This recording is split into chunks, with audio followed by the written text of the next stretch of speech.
অসমবাসীক ৰাইজক মই অসম মানৱ কল্যাণ ফাউণ্ডেশ্যনৰ ফালৰ পৰা নমস্কাৰ আৰু চালাম জনাইছোঁ। সকলোৱে গ্ৰহণ কৰিব। মই বৰ্তমান উপস্থিত আছোঁ জনপ্ৰিয় অভিনেতা, এই সময়ত তেওঁ বহুত অভিনয় কৰিছিলে। তেওঁৰ নাম হৈছে টিংটং, সকলোৱে চিনি পায়। আজি আমি তেওঁৰ ওচৰত দ্বিতীয়বাৰৰ কাৰণে আমি অলপ সহায় লৈ পেলাই আমি আহিছোঁ। আপোনালোকে দেখাই পাইছে, আমি ধৰক চাউল যিখিনি পাৰিছোঁ আমি তেনেকৈ ওলাই আহিছোঁ। আজি আপোনালোকক মই এটা মেছেজ দি আছোঁ ৰাইজক, অসমবাসীক, যে আমি যিদৰে টিংটং দাৰ কাৰণে আমি ওলাই আহিছোঁ, আপোনালোকেও তেনেকৈ ওলাই আহক।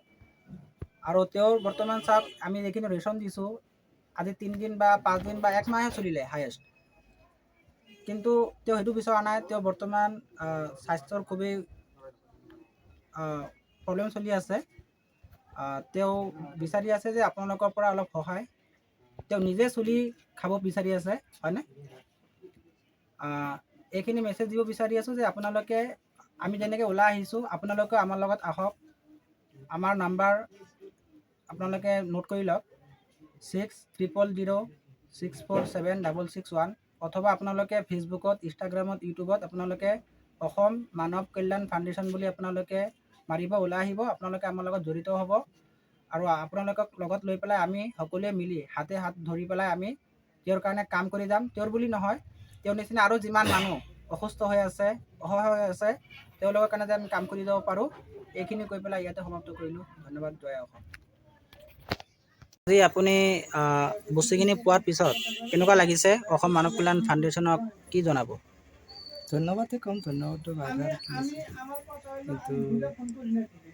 আজি দ্বিতীয়বাৰ মোৰ মনটোৰ কথা সুধি লাভ নাই।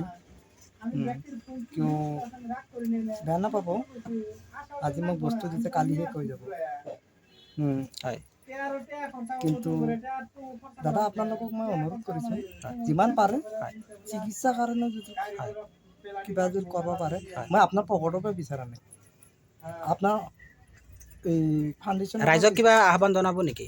সেই আৰু ৰাইজকে কৈছোঁ, অসমবাসীকে ক'লোঁ আৰু চৰকাৰকো ক'লোঁ, দল সংগঠনকো ক'লোঁ, যদি পাৰে চিকিৎসাৰ কাৰণে অলপ গুৰুত্ব দিয়ক আপোনালোকে।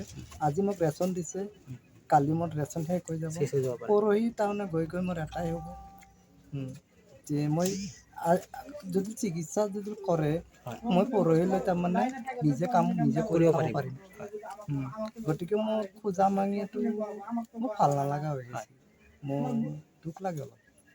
মই অনুৰোধ কৰিছোঁ অসমবাসীক, চিকিৎসাৰ কাৰণে যদি কোনোবাই আগবাঢ়ে, সেইটোৱে মই অনুৰোধ কৰিছোঁ।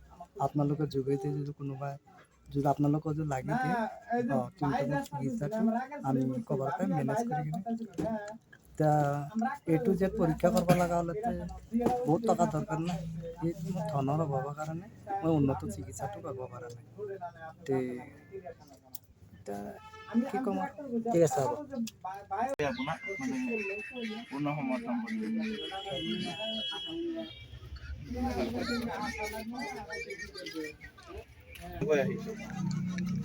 সেইখিনি আপোনাৰ ইয়াত আছে সৰু সুৰা, তাৰপিছত চাউল আপোনাৰ বা ব্ৰেকফাষ্টত খাবৰ কাৰণে আপোনাৰ বিস্কিট, মেগী ইয়াত আছে। বাকী আলু, পিঁয়াজ সেইখিনি আমি সামৰ্থ্য অনুযায়ী গোটেইখিনি দি দিছোঁ অলপ অলপকৈ। বনাব আৰু